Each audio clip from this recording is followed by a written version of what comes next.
Hi, I'm Dianna Urfavstylist. I'm the owner of Mel Virus Hair Studio and the founder of Growth Initiation, where I educate to help preserve the integrity of the beauty industry. Thank you for coming to my channel. Please like, share, subscribe, show your concerns and questions, all the good, bad, and the ugly. This video is me showing you my step-by-step process of how I got my client to a beautiful Pravana Sangria color. Okay, so the process was first I had to figure out her regular formula, her regular foundational color, which she was like 75% gray at the roots. And she had previous hair color done on the ends, and we needed to brighten that up and we needed to darken the roots. So I did three different processes. I did a 3N at the roots, and then I let that process, and then I brightened it up on the ends. And then after that, I went and we applied the sangria. So I hope you guys enjoy this process as much as I did.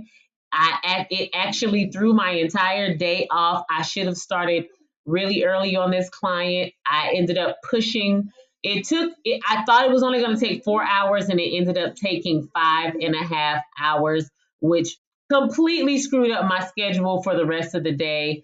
And it's not often that I am off schedule, but this time it did throw me off. So the next time I do her hair color, I am going to have her come earlier in the morning, and I'm going to plan to be on her head for no more than 4 hours, since we've already done all the lightening and all of those things. But I hope you guys enjoy the color process as much as I did. I hope that this video helps clients to see something that they should be understanding about how hair color works, and how, preserve the integrity of your hair.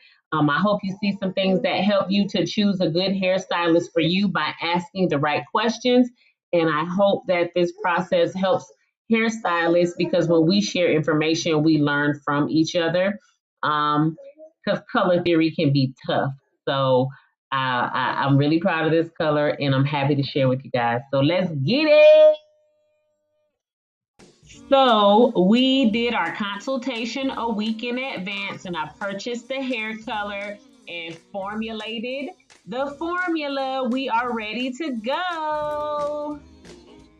All right, I'm starting with the end result so you can kind of see where we went through. Of course, my hands are all colored dyed.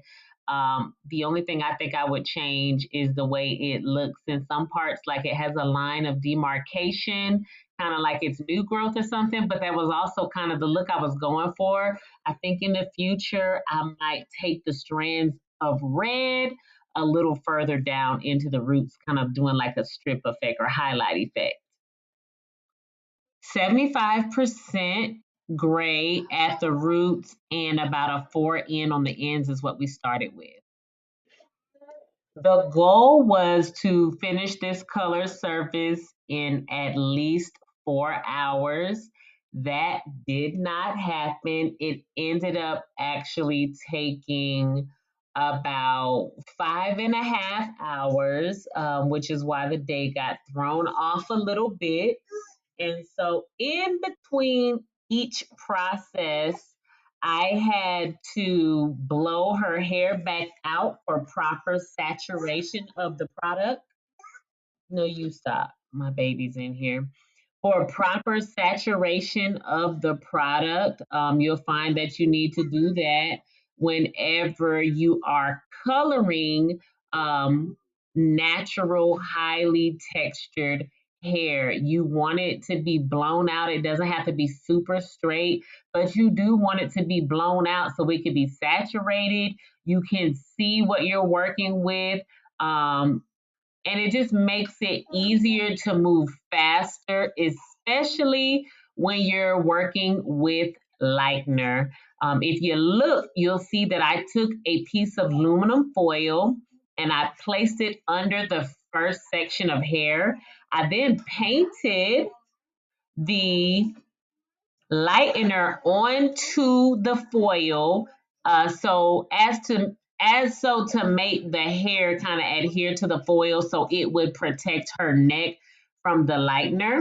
And then what I decided to do was go through with a foil in between each section so that each section in between each layer of foil at the first couple of inches was that 3N still processing, and then everything from the mid shaft out was my 20 volume with the lightener.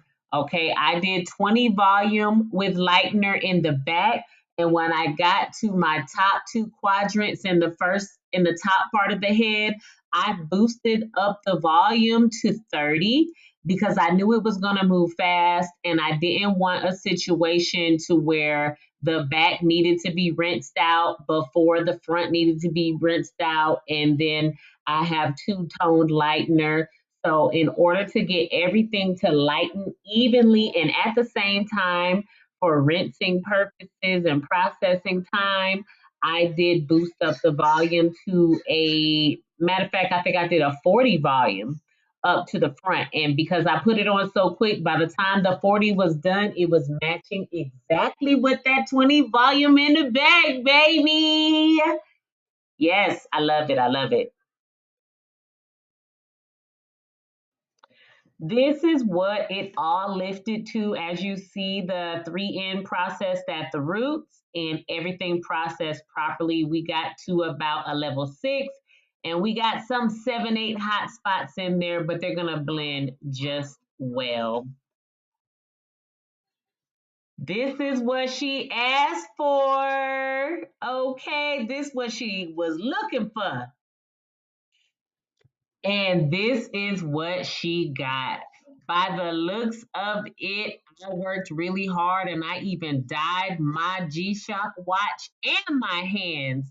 But I'm really proud at the color that we came with.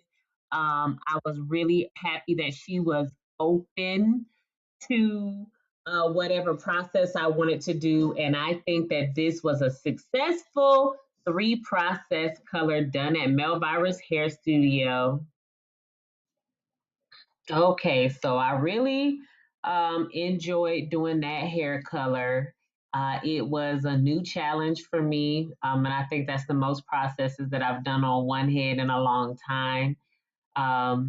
Things that I would change, I think I think more than anything, just the timing, because it did set me back quite a ways. And by the end of the day, I was tired. And my last client was a sister lock client, and she had a lot of new growth. And woo, yeah, I hate making people wait. I'm usually really good about being on top of my schedule. I didn't purchase my hair color. We're not, color is not one of our primary services.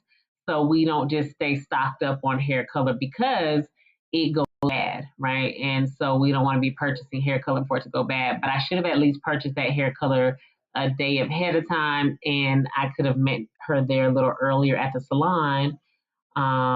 Yeah, definitely. So that's the one thing that I would change about that hair color. I've got her scheduled to come back in for a deep condition and a another hair silkening in a couple of weeks. The instruction she was given was that after, we're doing this hair silkening now, keep it wrapped up or protected, don't get it wet. And then after a while, you can come back in and you could do a twist out, not come back in, but you could do a twist out at home before you come back in for your next appointment. So thank you for checking out the video. I hope you enjoyed it as much as I did.